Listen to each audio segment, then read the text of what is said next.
thing leading into it, let's do a little bit of South Carolina football schedule talk. I mentioned it earlier when I was talking about Spencer Rattler.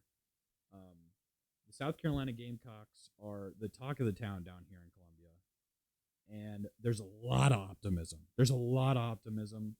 When I went on, I'll kind of go over some of the same stuff, but I recorded an episode last week that got corrupted, so I apologize for that. But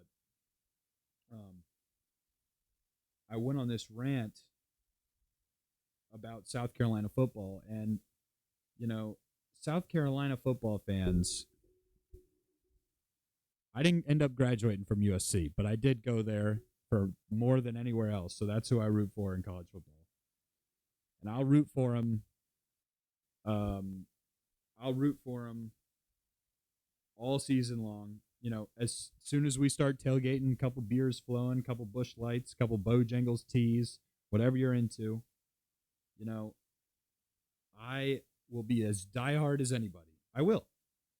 But college football takes time to build success. You cannot expect somebody to come in and completely change your program in 1-2 years to where you're a national championship contender, especially in a tough conference to play like the SEC, especially in South Carolina where you're positioned next to Clemson, Georgia, Tennessee. You're fighting all these bigger schools than you for talent and recruiting because all these guys want to go to the best, and you're not always the best.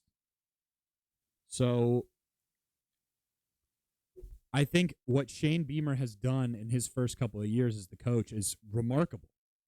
And I don't think that there shouldn't be optimism around the team. However, we're starting to see these guys who come out of the woodwork who are like, all right, it's time, baby.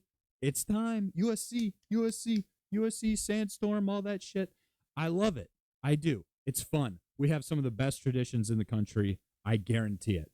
The problem is, and I'm going to start by talking about Spencer Rattler once again. Like I said before, this kid was terrible through the first half of the season last year. I mean, he was atrocious. And he has 3 great games at the end of the year. Don't take those away from him. I mean, fantastic games from Spencer Rattler. Played the games of his life. Demolished that Tennessee defense. Demolished that Clemson defense. Had a lot of big plays. The problem is, if I look at him as a whole, I go, ooh, wow, great radio there. I see a lot of holes. And in the SEC, every little hole matters a great deal. We lose a lot of talent in the secondary on defense. We lose more talent up front. Jordan Birch transfers to Oregon, so you're losing one of your former top recruits. I get that we're replacing them with others, and I'm sure the recruiting train. I don't know what their recruiting rankings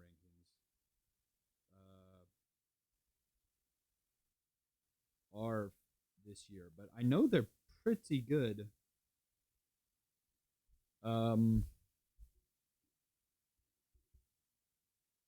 Let's see here. Let's check this out. 17th and 16th in overall and composite ranking for this website that I just pulled up. So, I mean, a middle of the pack, top 25 recruiting class. They're going to have some guys. They really are. They got that Harbor kid who's gigantic and runs like 4.3. But I gotta see it from South Carolina. And let's dive into the schedule specifically, and I'll be able to show you what I mean a little bit here. And they start the season off at a neutral site game against North Carolina, a game that South Carolina traditionally wins. And I'll give it to them as a win if I'm going through the schedule picking wins here way too early. But I was talking to a friend of mine about this recently. This is a game that South Carolina traditionally loses. It's a tradition. I mean, not to contradict myself. Technically, they traditionally win this. But when South Carolina has some hype behind them, they go into a game, they think they should be able to win, and they take it off, especially opening week of the season. It might not get them as much, but neutral site, there's a lot of excitement around the program. Everyone's hyped up. First game, you're playing arguably one of the best top 3 quarterbacks in the country in Drake May, like I was talking about earlier. And you could get caught. You could easily get caught sleeping in a game like that. Do I think they will? Not necessarily. I think they probably get it done in this game, but this is a game that I could see South Carolina losing and then fans revolting against Shane Beamer already in week 1 because they lose a game like this to a team who they perceive as not very good.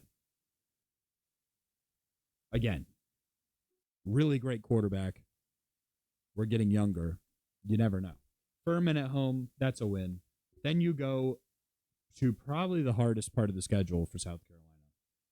You go on the road to Georgia, which that's a loss. That's 2-1. I'm giving that a loss. You never know. It could happen, but that's just a game I'll never be able to pick, South Carolina over Georgia going into it. I'll root for it. I want it to happen. Please, please let it happen. But I got to see it first. Mississippi State at home. I've seen a lot of mixed opinions about Mississippi State this year. I'm going to give South Carolina the win, especially if they get mollywopped by Georgia, which is usually what happens. So I'm going to give them the win there. And then they go back on the road to Tennessee, their second hardest opponent, arguably right there. And I think that might be another mollywhopping. So those are 2 games where if South Carolina is the real deal, you compete in those games at least. Do I think that we could compete? I think we will compete more, especially in the Georgia game, more than usual. I don't think it'll be a 50-point blowout like it usually is. But I still think that they will win decisively by 10 or 15 points. So, say what you will. I think that's a win. Honestly, if you look at South Carolina, I think that's a win for South Carolina as a program who, you want to get wins against those guys, but you got to start somewhere. You got to build up the hope in your players. And I think Beamer has done that, but we have to wait and see. Then you go back home and play a Florida team who is supposed to be terrible this year. That should be a win. But again, that's a game, coming off a loss, especially if we beat Tennessee on the road. If we beat Tennessee on the road, come back to Florida, come back home to play Florida, that is a classic South Carolina lay an egg game. I'll give them a dub in that. So if I'm going back through it, I've got 1-0 against North Carolina, 2-0 against Furman, 2-1 against Georgia, 3-1 against Mississippi State, 3-2 against Tennessee, 4-2 against Florida. I'll give them the win on the road against Missouri. That's 5-2. Then Texas A&M, again, another team I've heard a lot of mixed things about this year. Obviously, they were atrocious last year. On the road at Kyle Field, could be a night game.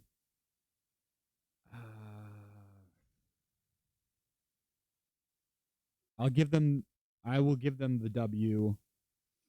So that is 1, 2, and 1, 3 and 1, 3 and 2, 4 and 2, 5 and 2, 6 and 2. Jacksonville State smattering. That's 7-2. Vanderbilt they beat 8-2. Kentucky at home, a game they traditionally win. That's 9-2 going into the Clemson game, who they have at home. And honestly, if I could see them winning 2 of their big games, I obviously it happened last year, but I would still say Clemson is, you've got more of a chance at Clemson at home than Georgia on the road. Clemson is another team with Cade Klubnik I don't necessarily trust. And aside from him, there's a bunch of uncertainty. So you really just don't know what's going to happen over there. I mean, Cade will play, but you have no idea if it'll work or if it won't. But yeah, so that's 9-2 going into the Clemson game. And I think, again, the Clemson game, we win in a close one last year. I think no problem at all. You compete again this year. I think it'll be a good game, which is fun. It's fun. And for people that are not from South Carolina, let me fill you in on something here. The state of South Carolina turns blood red in late November. The week after Thanksgiving is always the week, rivalry week in the NCAA. And if you have not, been in a good rivalry in a while and you're trying to check out a rivalry, folks, let me tell you, the people down here that go to these two schools do not like each other. And I don't like the Clemson kids. My grandparents lived 10 minutes away from there, and I never in my entire life wanted to go there because most of the people that go there suck ass. They're just pompous. They do nothing. And they're just the most like annoying. Yeah. As soon as they do anything slightly good, they just shit down your fucking throat. Just in your face. I mean, I remember back in the day when Taj Boyd was the quarterback for the Clemson Tigers. People thought he was Jesus incarnate and was going to take them to the Super Bowl. I mean, the Super Bowl, the national championship game. He still walks around in the area and just does he just goes like, hey, whoa. People love that guy. He was not good. He was fine. He was a good college quarterback. They thought he would change the Jets. That's hilarious. Of course not. But, we're not much better. And they attack us. They provoke us. They come after us. Obviously, it's been a beating here up until of recent, historically. But if you look at the rosters, the tides might be a-turning. And let me tell you, when I said earlier, the state turns blood red, that's with literal blood from violence, from internet violence, from fucking tweets.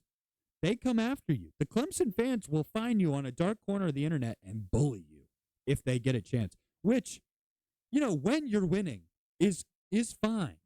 But all the time, and especially when you suck ass, Chip, calm down, because it's not always going to be like that.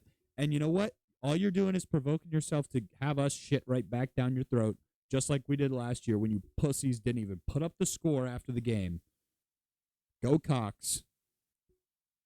I'm going to predict 10-2 with a win over Clemson. And I think that is it's obviously the best season South Carolina has had in years. I think even if they finish 8-4, it is a win this season. But I will say 10-2 right here. This is a personal list for all the haters out there, all the friends that I have that shit down my throat for telling them that we're not going to be this good this year. I'm telling you, the door is open for 10-2. There is no reason that this team cannot go 10-2. There's plenty of reasons why they won't go 10-2, but there's no reason why they shouldn't go 10-2. But if they end up somewhere like 8-4, which I honestly think could happen, no problem. It won't be that hard. I think that's still a win for the program. I think it's still a win. Call me an idiot. Call me a loser. I don't care. Go Cox. 10-2. And, we'll see what happens. Hopefully it's even better than that. If they go to the national championship and win, I'll duct tape a chicken's head to my ass and run around downtown Columbia, and I'll film it. I'll put it on the internet. Who cares? It's never going to happen. I hope it does. Never going to happen.